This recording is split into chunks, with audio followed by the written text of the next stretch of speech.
ntabwo wagira ute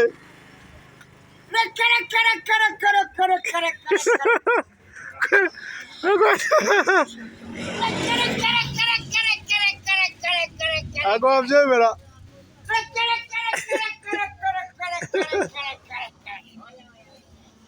ntabwo wabyemera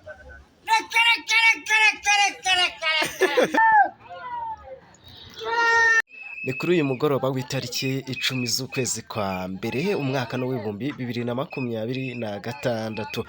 nijoro rero ryaranzwe n'ibyishimo ku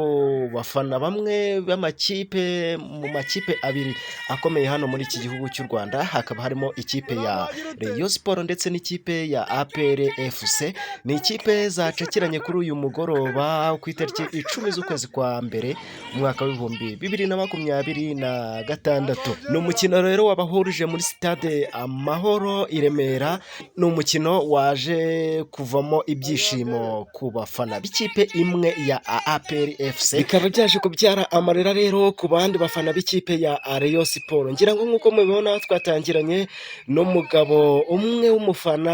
wambaye ikanzu y'umwambaro ya Rayon Sport uyu mugabo rero kubyakira byamugoye uyu mugabo nyuma yo kubona ko ikipe yafanaga Rayon Sport yari imaze gukubitwa ibitego bigera kuri 4-1 yaje kugira agahinda gakabije aravuga ati ibi bintu ntabwo nshobora kuba nabyemera ko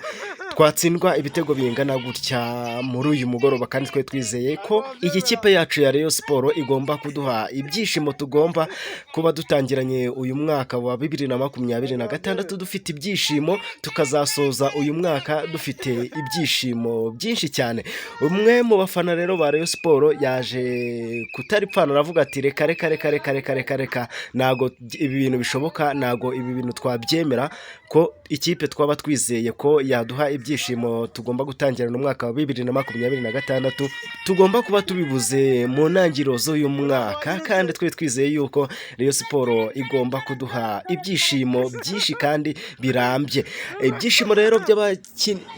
rero by'abafana ba APR FC ni byinshi cyane dore ko bari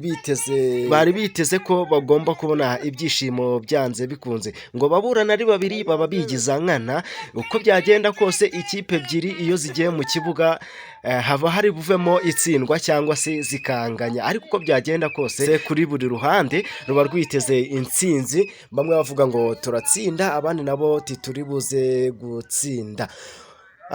abafana rero ba Rayon Sport aho mugiye muherera mu mpande zigiye zitandukanye mugomba reka mbabwire ngo pole sana mukomeze kwihangana niba mutatsinze uyu mukino mu yindi mikino izaza mushobora kuzatsinda mukabona ibyishimo reka mbabwire ngo na kipe ishobora ntabwo ushobora guhorana ibyishimo hari igihe wishima none ejo ukababara nguko nyine uko amakipe tugenda dufana agenda adutenguha rimwe na rimwe ugasanga atwimye ibyishimo abandi bacyuye ibyishimo celebration rero ku bafana ba APR FC nabo bafite ibyishimo bidasanzwe ko ikipe yabo itabatengushye abangaba rero nubwo batsinze ibitego 4-1 batsinze Rayon Sport ibitego 4-1 birashoboka ko mu minsi iri imbere izaza bashobora kuzabona nabo bababajwe n'iyi kipe ya Rayon kubera ko na amakipe y'amakeba atajya ahuza na rimwe ahora mu miguruko imwe yivuga ati uko biri kose bari byagenze gutya na gutya ariko biri kose n'abafana ariko uko biri kose umupira ariko biri kose mu mupira w'amaguru ibyishimo nago wavuga yuko uzajya uhora wishima ugomba kwishima none ejo ukababara inshuti zacu rero mwe mwese mwaraye mubonye ibyishimo mwahawe n'ikipe yanyu APR FC mukomeze kubyenjoyinga muri iyi weekend ndetse namwe mwabonye amarira kuri iyi kipe yanyu yabatengushye Rayon Sport namwe reka mbabwire ngo pole sana mwihangane gusa muzabona ibyishimo mu minsi iri imbere reka mbabwire ngo mukomeze kugubwa neza muri iyi weekend ngewe ndi shuti Isaac nko bisanzwe hano kuri chaîne ya Icyizere Family TV mbifurije ibihe byiza byuzuyemo ibyiza byose mwifuza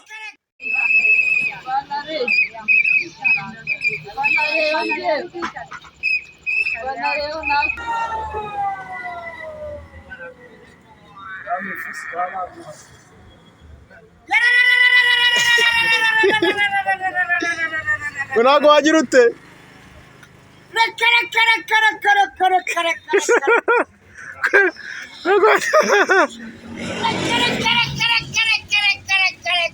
ntabwo wabyemera